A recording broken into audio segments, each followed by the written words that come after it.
It's 5:05 and welcome in to a Tuesday edition of the Carolina Journal News Hour right here on News Talk 1110 and 99.3 WBT. I'm Nick Craig. Good morning to you. Well, early voting is slated to begin just 2 days from today. That has been a very interesting conversation to follow as we continue to recount and report on destruction in western North Carolina left more than 2.5 weeks ago by Hurricane Helene. We are learning this morning that 90% of early voting sites in western North Carolina will open as originally planned, a phenomenal number to pass along this morning. That's according to the State Board of Elections. Of the 80 planned sites in 25 counties that were affected by the hurricane, 75 of those sites are set to open Thursday morning. State Board of Elections Director Karen Brinson Bell praised county election officials for their efforts despite the devastation caused by Helene. Officials are currently collaborating with FEMA and the North Carolina Emergency Management to provide necessary resources like potentially portable restrooms, generators, and internet access to some of those affected sites. Meanwhile, efforts continue to address Election Day polling sites as the state has already allocated $5 million in disaster relief for election recovery efforts. In Buncombe County, new early voting locations have been approved and Election Day polling sites are very much underway. We will have everything you need to know about early voting coming up for you tomorrow right here on the Carolina Journal News Hour.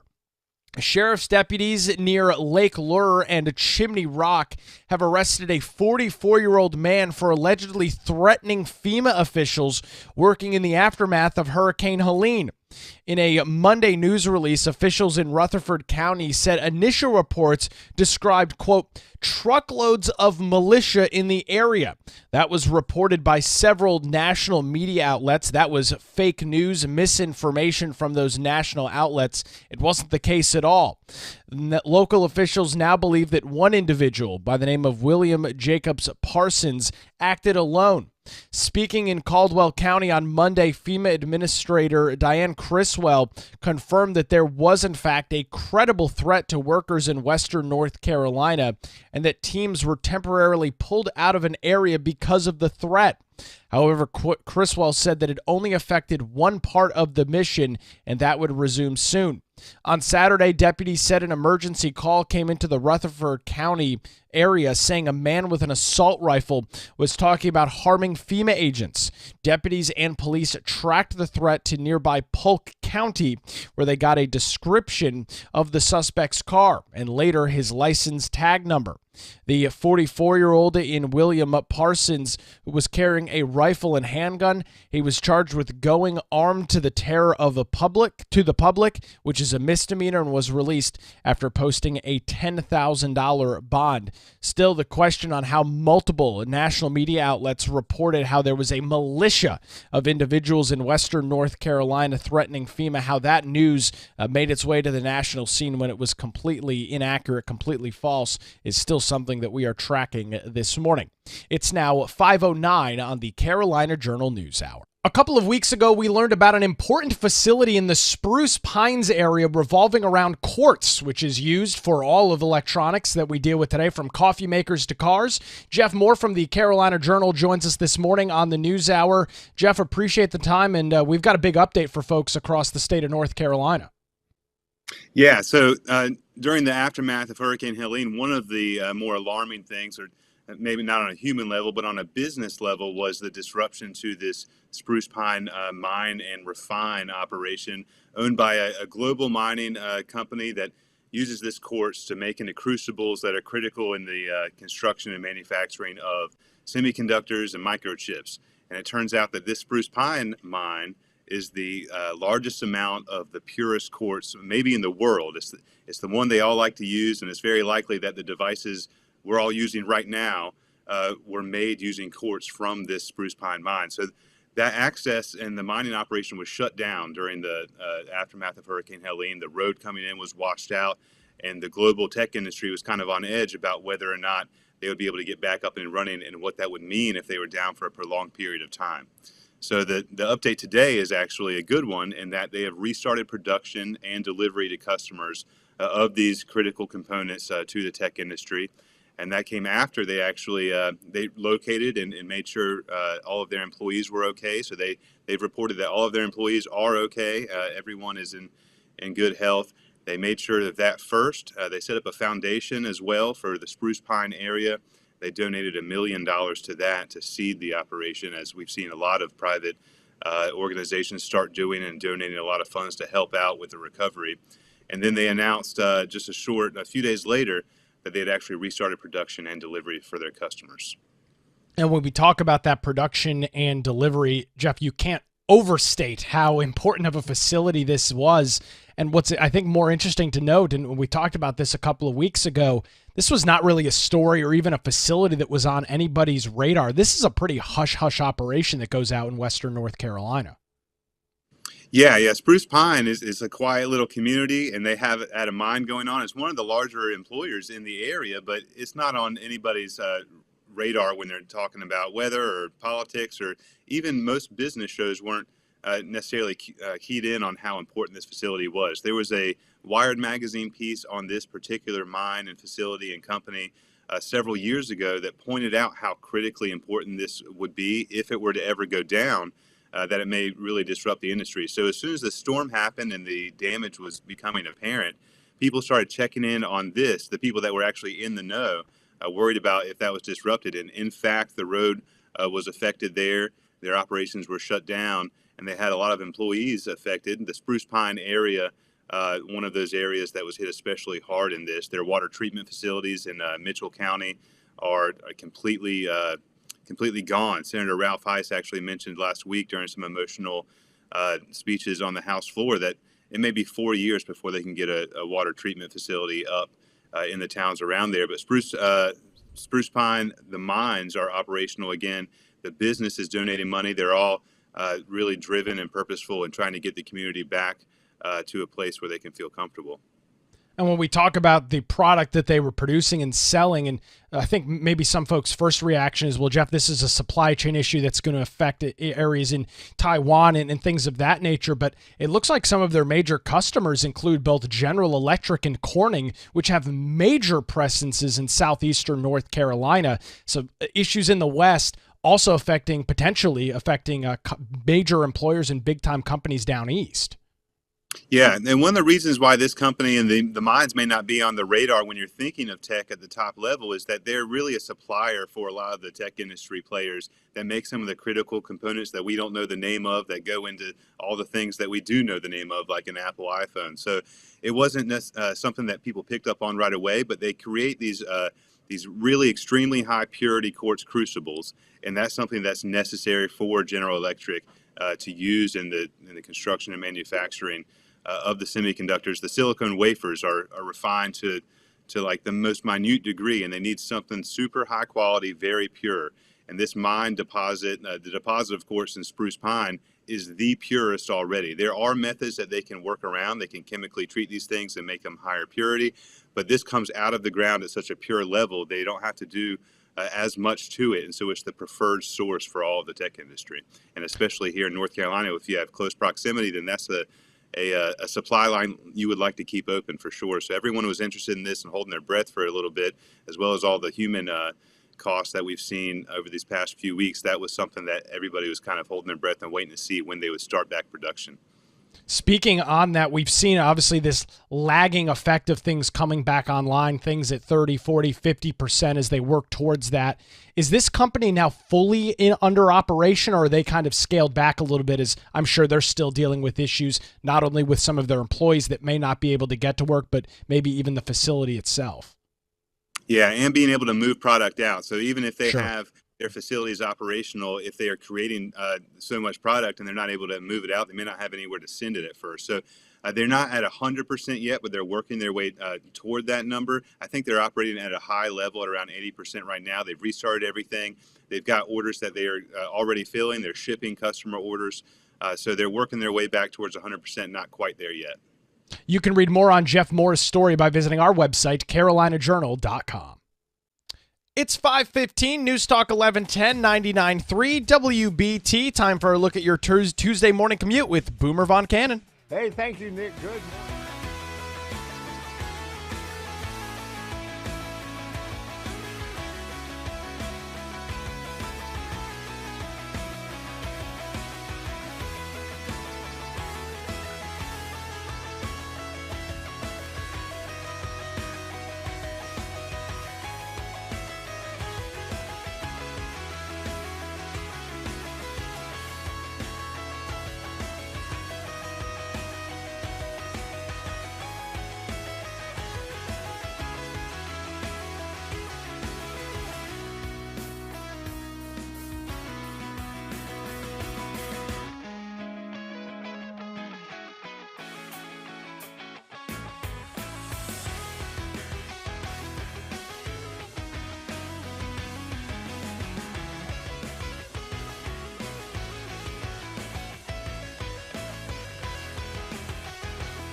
WBT.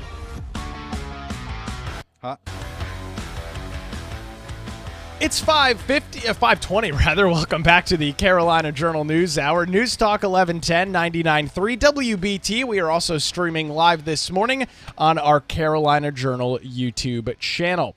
Well, here's some positive news out of Western North Carolina. More customers are getting their power back on this morning. I say only, but in comparison to the grand scheme of things, only about 12,500 customers will remain without power this morning. That was around 17,000 when we were together yesterday, so that work continues for folks out in Western North Carolina. And you may or may not have known this, but Western North Carolina is one of the largest producers of Christmas trees in the United States. And the North Carolina Christmas Tree Association does not expect that Hurricane Helene will significantly affect the supply of Fraser fir Christmas trees this holiday season. Of course, we'll note that full damage assessments are still ongoing in many areas of Western North Carolina. The executive director of the North Carolina Christmas Tree Association, Jennifer Green, praised the resilience of the state's tree farms, who are determined to overcome the storm's challenges and continue supplying trees across the country. Listen to this. North Carolina is the second largest Christmas tree producer in the United States, with the majority of its 53 million trees grown in the Western Mountains. The state's trees, including those selected for the White House and U.S. Capitol, are renowned. Green emphasized the importance of supporting farmers this Christmas and holiday season by purchasing a real Christmas tree, particularly those that come from Western North Carolina, while noting that it's still too early to determine potential price increases due to the hurricane efforts and potential supply crunches. Green also expressed gratitude for the widespread support from the agriculture community and partners, confident that the state's tree farms will be ready for the holiday season.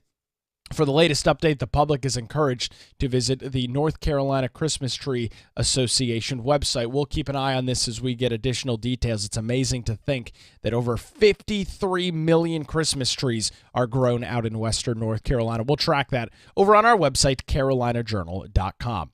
Sebleco, a Belgian company that operates a high-purity quartz mine and processing facility in Mitchell County, announced the restart of its operations following disruptions caused by Hurricane Helene.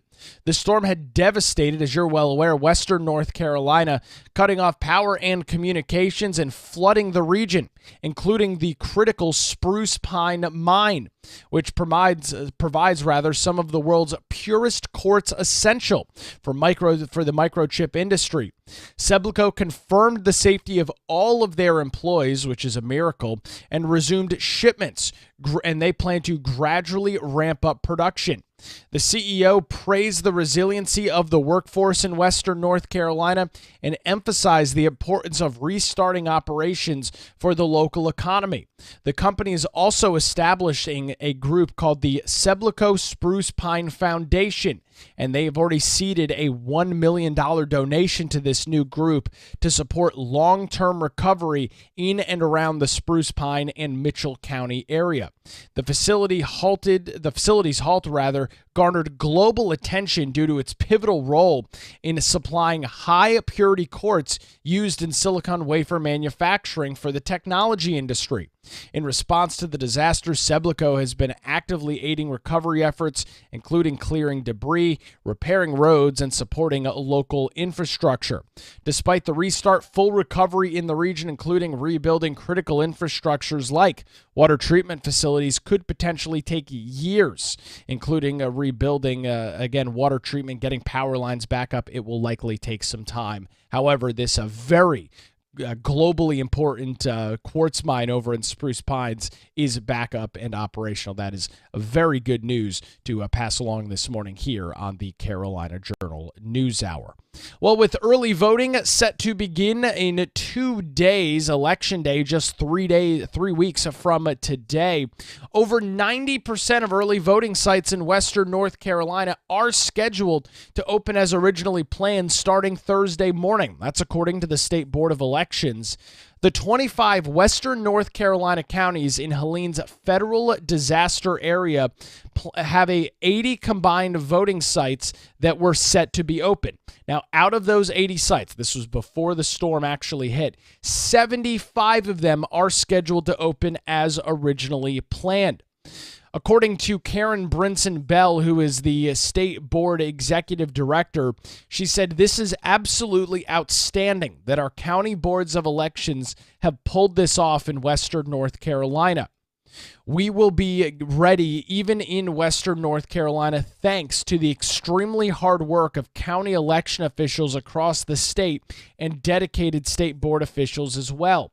Election officials do continue, however, to work with partners at North Carolina Emergency Management and FEMA to help secure things like portable restrooms, generators, and internet access at a handful of early voting sites and making sure that voting is possible in all 100 counties across the state."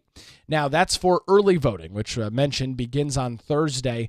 In terms of Election Day, when there are many more voting locations opened, officials are still in the final stages of addressing damages and needs to over 540 individual polling locations in that 25-county area. Again, 80 sites for early voting, 540 for Election Day, so you can imagine things will be a little bit different for Election Day itself. Similarly, for that, state and federal partners are assisting in securing potential tents, trailers, bathrooms, generators, whatever else is needed to open as many of those Election Day voting sites as possible.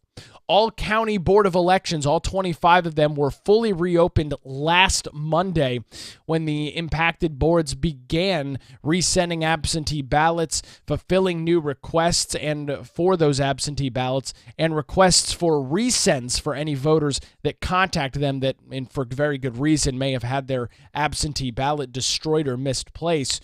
Also on Monday, the State Board of Elections voted unanimously to pass a resolution that modifies election procedures in 13 of the hardest-hit counties out west. All of this, of course, the goal is to provide support and flexibility to those impacted counties in order to ensure that voters are able to safely and securely cast their ballots. The North Carolina General Assembly worked directly with the State Board of Election last week to expand voting procedures in 25 of those impacted counties. In bipartisan legislation that was signed into law last Thursday by Governor Roy Cooper, there's an additional $5 million that is being provided to the State Board of Elections. That money hopefully will trickle down to those local boards wherever they need some of those funds. We will have everything that you need to know as our early voting period begins on Thursday the 17th. All of that coming up for you on a Wednesday edition of the Carolina Journal News Hour. 528 News Talk 1110 99.3 WBT. Time for another look at traffic this morning with Boomer Von Cannon. All right, Nick, thank you.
5:35. Welcome back to the Carolina Journal News Hour right here on News Talk 1110 and 99.3 WBT. I'm Nick Craig. Good Tuesday morning to you. We are also streaming live this morning on our Carolina Journal YouTube channel.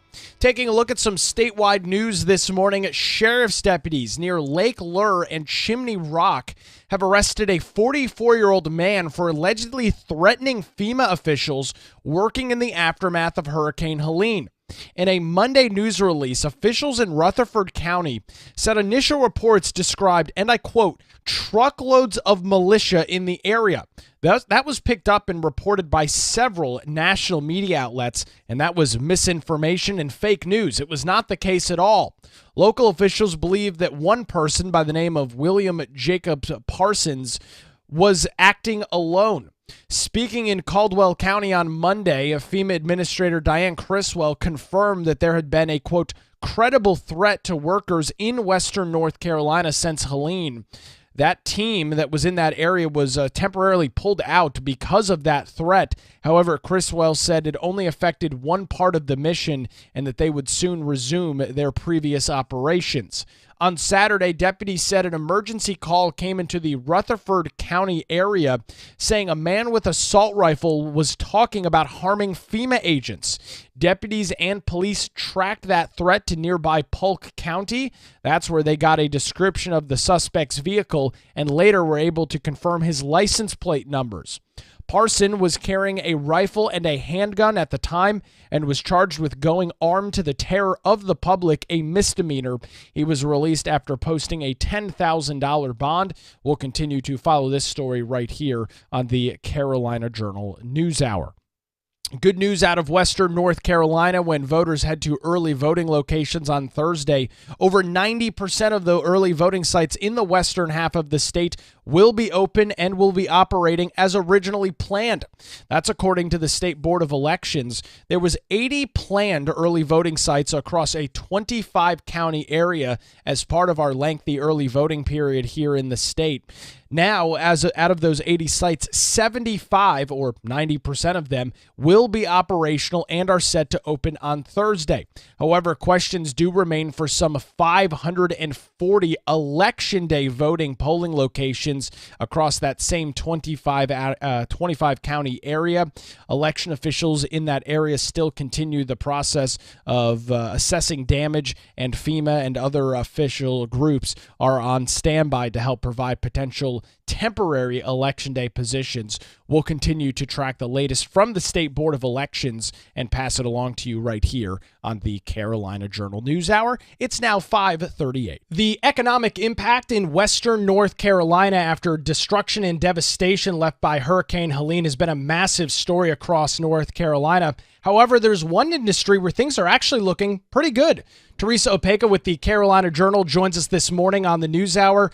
Teresa, as we head towards December and the Christmas season, Christmas tree farming is a massive industry that's out in western North Carolina. What's the current status of that industry?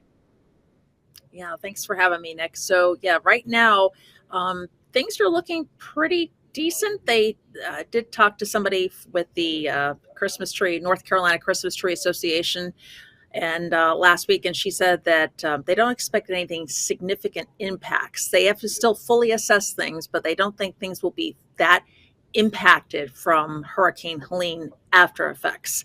And North Carolina is the second most producing Christmas tree state across the nation. So it's a pretty big industry. Well, when you talk about that, you've written stories in the past couple of years. Frequently, trees from North Carolina make their way up to Washington, D.C. and other places. While it might not be the tangible economic thing we talk about, like with the Arts District in Asheville and other areas, Teresa, this is a massive industry for a lot of small businesses, right? A lot of these cases are mom and pop farms, are they not? Yes, they are. And they've been in many families for generations. It goes back so far. And, this is their bread and butter, so to speak. This is what they really, truly make their livelihoods on. It's going back decades. So it is more of a mom and pop. It's not truly like an industrialized. It's not one major, like a corporation owning different little stores. It is a mom and pop shop, if you will. So that it's very dependent on the Christmas season right now. Like tourism right now is in North Carolina, the mountains with leaf peeping. There are some places you can go. This is more for obviously dependent for the Christmas season for those people. Well, and I'm glad you mentioned that because unlike what you see in the eastern half of the state where the summer is the big economic boom where tourists from all across the country are visiting, it's very different out west. And you just talked about the fall times and renting Airbnbs and doing all the things that happen. Teresa, it's probably safe to assume a lot of that is not going to happen. So suffice to say, it's good that at least this industry, things look relatively all right compared to what some of these other areas are seeing right now. Oh, absolutely. Absolutely. It definitely is going to give them the much needed boost that they're going to need from all the havoc that Helene caused. Like we said, there are some places that are open in the mountains, but at least this is maybe a surefire way to actually, help them get back on their feet, stay on their feet. And it's just a major, major component of the Western North Carolina economy. You mentioned that you chatted with somebody from the Christmas Tree Association. What was that conversation like? I'm sure that like many other groups, they're still assessing the full impacts of the damage out there. Yeah, so I did ask questions through an email, and she was very gracious about that. And that's exactly what she said. They are still assessing it, but like she said, mountain people are so resilient, so strong. They've gone through other storms before. They know how to deal with storms of this nature, although this was had more of an impact than any storm in the past, but they've got good footing, got good skills. There's no doubt in her mind that they're going to be surviving this and thriving, and we'll just have to see. And definitely one way, and that's another thing. She said, how can people help? Buy a real live Christmas tree for the upcoming Christmas season is how you can help those Christmas tree farmers out there in the western part of the state. Now, you mentioned that North Carolina is the second most in terms of this being a product, but the true scale of this number, Teresa, did I read your story correctly? 53 million Christmas trees come from Western North Carolina? Yeah, that's correct. That's how substantial this is. And so, like you say, how popular. I mean, year after year, last year, the Christmas tree for the White House was selected for the Blue Room. It came right from Ashe County. I mean, that is how, and it's almost every other year they're either have for the Capitol or we have a tree in the White House. So it is such a substantial and such an honor for that part of the state to be selected. You can read more on Teresa's story by visiting our website, carolinajournal.com. It's 5:43, News Talk 1110, 99.3 WBT. Let's get a look at the traffic this morning with Boomer Von Cannon. Nick Webb, it is in the south.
Your emergency situation station. It's 5:51. You're listening to the Carolina Journal News Hour on News Talk 1110 and 99.3 WBT. Also streaming live this morning over on our Carolina Journal YouTube channel. A company by the name of Seblico. It's a Belgian company, and they operate a high-purity quartz mine and processing facility in Mitchell County. They have announced that they will be restarting their operations following disruption caused by Hurricane Helene.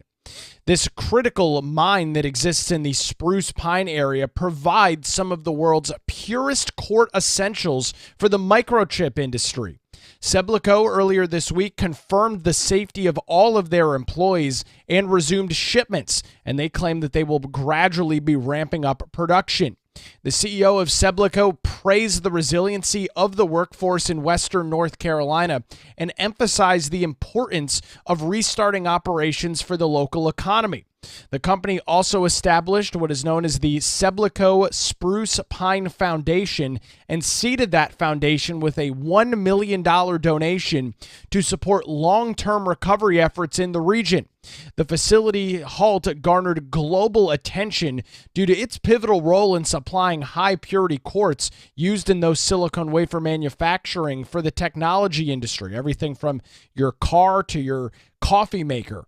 As crews in the area continue to actively aid recovery efforts, including clearing debris, repairing road, and supporting local infrastructure, despite the restart, full recovery in many regions out west, including rebuilding critical infrastructures like water treatment facilities, will take years to accomplish. Senator Ralph Heiss described the damage as unprecedented, highlighting the long-term challenges ahead for the community. And while those challenges do still exist, it is good to see, at least this morning, we've got a couple of shining lights of some positivity out of the West. Seblico back up in operation. Talked earlier this morning with Teresa Opeka about the Christmas tree industry and how that business, that very popular small business, over 900 farms across the state, how many of these industries, while yes, there is a lot of work that's going to be done, a lot of hardship, a lot of heartache, at least some of these industries are able to get operations back up and running. We'll keep passing along these positive stories out of Western North Carolina, including looking at power outages this morning. While there are still more than 12,000 customers without power, this is a major improvement from what we've seen in just the last couple of days.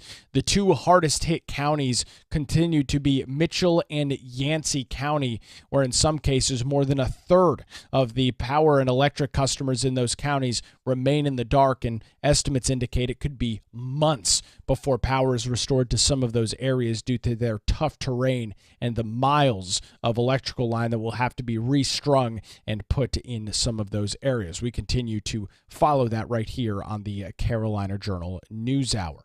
With the discussions of what's going on out west, good news, additional good news to pass along this morning ahead of the start of early voting on Thursday. Over 90% of early voting sites in Western North Carolina will open as originally planned, according to the State Board of Elections. Of those 80 planned sites in those 25 affected counties by Helene, 75 of them are set to open on Thursday. I'll have everything you need to know about early voting coming up for you tomorrow right here on the Carolina Journal News Hour. Speaking of the State Board of Elections, they have transferred a Republican lawsuit challenging state election rules from state court to federal court. The lawsuit disputes how the State Board of Election interprets state law regarding mail-in absentee ballot envelopes. The Republican groups, including both the RNC and the North Carolina Republican Party, argue that the board's guidance conflicts with state law that requires absentee ballots to be returned in sealed envelopes. While the board insists its guidance complies with federal law, specifically the Voting Rights Act, or VRA, to ensure racial equality in voting. This marks the second case moved to federal court, with election officials and Republicans filing competing motions to move another case which challenges more than 250,000 voter registrations in the state back to state court. The Republican claims the claim in these various lawsuits that the board violated federal law by improperly registering voters without sufficient identification. Meanwhile, election officials argue in that case that it should remain in federal court due to the Voting Rights Act and the Helping America Vote Act, or HAVA, as you've probably heard it described. The dispute highlights ongoing legal battles over absentee ballot procedures and voter registration issues ahead of the upcoming election. I'll note this: with early voting starting at this point in 2 days, the election day itself is 3 weeks from today. While these lawsuits do continue, the likelihood that any of them will make their way to any sort of final legal standing and will have any impact on this election does continue to be very low. However, there is one still legal challenge that is outstanding in regards to voter identification. There was a hearing back in April of this year in regards to voter identification. There has not been a ruling from that court, and with early voting and election day on the precipice, it will be interesting to see if anything happens with that story. That's going to do it for a Tuesday edition of the Carolina Journal News Hour. WBT News is next, followed by Good Morning BT. We're back tomorrow morning with everything you need to know about early voting, starting at 5 right here on the Carolina Journal News Hour.